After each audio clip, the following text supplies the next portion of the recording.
Good afternoon, Thursday afternoon, to all of our GMP folks that are tuned in today, and maybe some others that are seeing us for the first time. I'm really excited to be with you here today, and with a good friend who has been a regular traveler with Global Missions Project.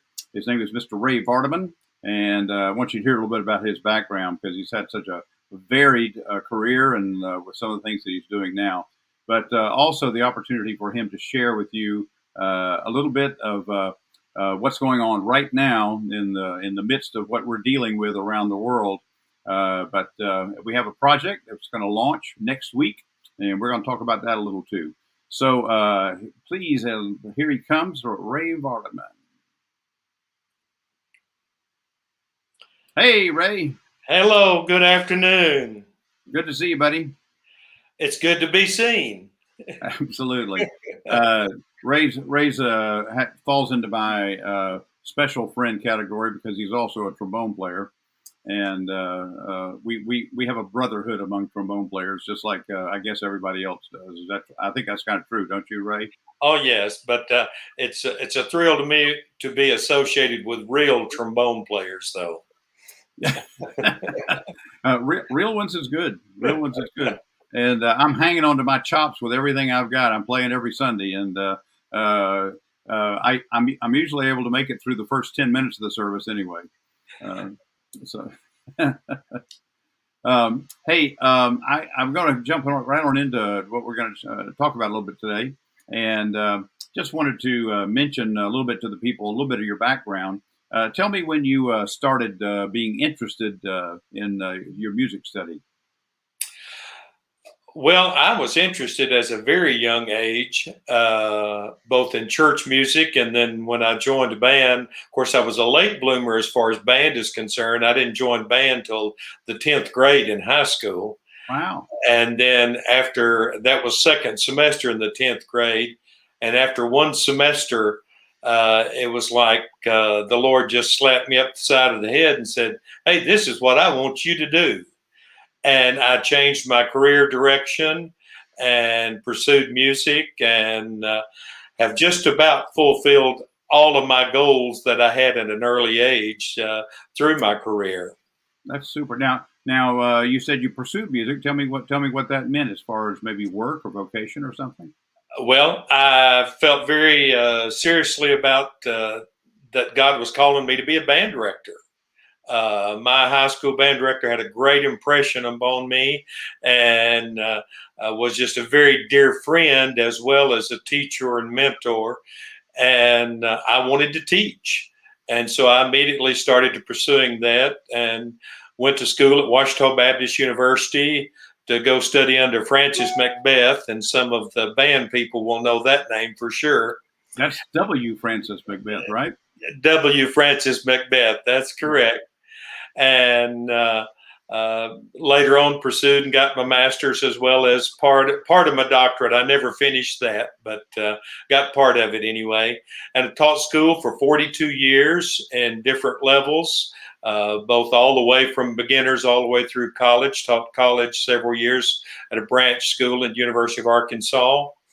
And I got out of teaching for a short period of time to make money for a living. And I did that for 3 years, and God made me realize it wasn't all it was cracked up to be. So then I went back into teaching, moved to Texas at that time. So I have 24 years of teaching in Arkansas and 18 years in Texas. Wow, that's an incredible career. That's great to hear. You know, we're a little bit similar in the fact that when I was 16 is when I was impacted to say, man, this is something I really love. I'm pursuing music. I want to be a high school band director. However, I didn't last as long as you did. I only lasted 5 years. And but it was because God had other plans. That's a whole other story. So, but I certainly am thankful. And even as a church musician, I know that I'm still a teacher. Now, I've been retired now for 8 years. But also part of that 42 years, probably at least half of that, maybe a little more than half of that time, I was a bivocational minister of music, as well as orchestra director, for 8 years in a previous church before I moved to our church now, Green Acres Baptist Church. Wow, that's a great church too, where you are now.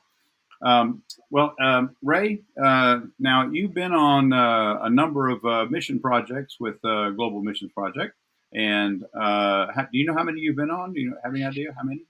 I've been on 6 mission projects with a global missions organization, musical group, but I've been on either 3 or 4 other trips that Global Missions has sponsored with other organizations. I directed a group in Arkansas, Jubilation Jazz, for 11 years. And we went on a total of 3, I believe it was 3 mission trips that was set up for us by Global Missions. And I love the Jubilation Jazz group. They're just great energy there. They're just really fun to be around. There's a number of them in there that are really good, really great old people like me. And, yes. but really a great group of folks. I really enjoy them a lot. Now, Ray, we're going to be leaving here actually a week from yesterday to do our very first international mission project in over 20 months, I think. And I'm really excited about it that the door has opened for us to go there. And we're going to be heading to Sweden. And this will be a very first for us. And you're going along as a part of Metro Big Band. Is that correct? I can't wait. Looking forward to it. Plus, my wife and I, we're leaving 2 days early. We're leaving Monday. Super. Well, okay. We were talking earlier about you packing. That's the reason you're packing, because you're coming up on a faster travel time than I am. Right. And Sweden is unique. I've visited Stockholm before, but just very briefly. And our mission partners there are wonderful people. They're both musicians, and they have written a package of songs called Stories of Hope. And every one of these are stories from the New Testament about how people came to faith or belief in Jesus Christ. And it's amazing to me that we're going to be performing those at the Stockholm International Jazz Festival. What do you think about that? Well, I'm very excited about it. I was excited about the music when I heard it to begin with. And then as I've looked online and caught a couple of their clips and listening to them talk and witnessed their energy, I'm really looking forward to being with them and working with them, as well as playing their music. And it's great stuff. The arrangements are done very well, but the stories are stories of hope, of things in the Bible that took place that we can share. You know, we talked about this a few weeks ago, actually, when I was visiting in your town there, and that is that hope is something that is really missing in many people's lives today. Very much so. This time period in the last 2 years, it is amazing what people have gone through, what they're going through still yet. And they're afraid to venture out and do anything because of not knowing. And that fact of not knowing is just really a void in their hearts that what can I do? What can I be a part of? How can I express myself? Or how can I share my faith? You know, for any of our folks that are listening in today, tuned in and listening to this interview time with you, I've often thought how unique it is that we are able to take a jazz band and be presenters of this message of hope, which of course you did with Jubilation Jazz as well. And but I just found that it's so much fun. The music is so much fun to play, and yet the message is there strong and clear. Don't you agree? I agree very much. And we took our first trip in 2002 with Jubilation Jazz to out of Sao Paulo, actually working out of Aracatuba, Brazil. Of course, at that time, Jubilation Jazz was sponsored by the Arkansas Baptist State Convention. And so when Glenn Ennis, the originator of the group, started talking about it, I'm going, okay, what are we going to do as musicians? It didn't really hit me until we got down there and we realized in working with the missionaries that music attracts people. Music pulls people in. You don't have to tell them anything. Then the opportunity is there when you get them in that to share, and when they realize what your music is talking about and what we have in our hearts and how we express ourselves and appear to enjoy it, that it may be something they want to be a part of. Oh, absolutely, absolutely. And my word that I don't know why, it's a word that I came up with many years ago, is that music is the greatest magnet in the world. I mean, it draws people like crazy, and I'm so thankful that that's a part of my life. It certainly was a magnet to me just for the music itself, but now for it to be the magnet of presenting the gospel is even beyond that. Well, Ray, like I said, you're a trombone player, and you've played several different parts in the bands when you've traveled. You've kind of hit the high and the low. It's been fun playing the different parts. If you're speaking specifically of the actual trombone part 1, 2, and 3, because it kind of keeps me on my toes, balancing and listening to the different parts and being able to play those parts. And they're all kind of like in my teaching career, trying to convince students they're all just as important as the other. It doesn't really matter whether you play one or the other. It's the whole group that is the end result, as a result of everybody contributing their part well. Absolutely. And it keeps me on my toes. I have to practice. Yeah. And yes, we do need to prepare. Absolutely. So, hey, listen, you've been on a number of global missions projects, and is there a story that stands out to you of something that just really struck you in a unique and special way from your travels with GMP?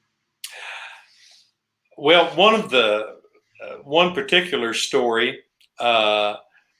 I went one year to Portugal. In fact, it may have even been my first trip with GMP. And we did a concert at a conservatory music school. And then we broke up and did some private lessons, master classes and things, and worked with individual students for a period of time. And this one particular student that I had at that time was kind of timid and kind of reserved, and tried to make it as comfortable and help them, and left them with lots of material also. I don't know what they did with it, but I left a lot of material with him. Well, 2 years later, when I went back with GMP and Metro Big Band again to that same school, and we were doing kind of the same setup, except beginning with a concert. And after the concert, I had this one parent come running up the sideline, one of the walkways, to get to me. I was going out also to greet people and talk to people. And he came to me, and it was the father of the student that I had worked with 2 years earlier. And he was so gracious to me and appreciative of me helping his child. And I was also, just mainly amazed that he even knew who I was, and the child had made sure that he knew who I was and came to thank me. And coming back and the repeat trip like that really made it important to me that I saw some impact of what I had done 2 years earlier. Absolutely. And, that's one thing that GMP believes in strongly, is in returning, going back again to the countries that we visit, because you can't really build significant relationships in one visit. And going back, that the only way that would have happened in your life is through a return visit. And Right. And by the way, Portugal is one of our favorite places to go. Our mission partners there are incredible people, and I can't wait for us to go back there again. And we're looking forward to that opportunity again. And get some of that good churrascaria food. Oh, indeed, indeed, indeed. Yes, indeed. And you know, one thing I loved in Portugal too was the seafood in that same vein. You know, with the Yes. because I mean, the town that we go to there, Porto, is right on the coast, and it's really really special. Well, our time's kind of up here, Ray, and but it's been great to be with you. Do you have any parting words for our listeners today? Well, I definitely would like to encourage anybody that maybe is thinking about a trip or looking at it, or maybe has talked about it and not sure about it. Once you make that commitment, and I felt this way a long time ago, I just wasn't sure whether I wanted to commit to the expense, to the time away from family. But once you make that commitment and you go, you receive tenfold what you might leave there. The blessings that we receive as missionaries is so real, and God just blesses so much that we can see things happening in people's hearts and lives. And it just, I just can't encourage people enough to do it and be a part of it. It is our projects and a mission project of any kind, but especially ours using music. They are truly life changing in every way, and I'm so thankful that I'm allowed to continue to be a part of those as well.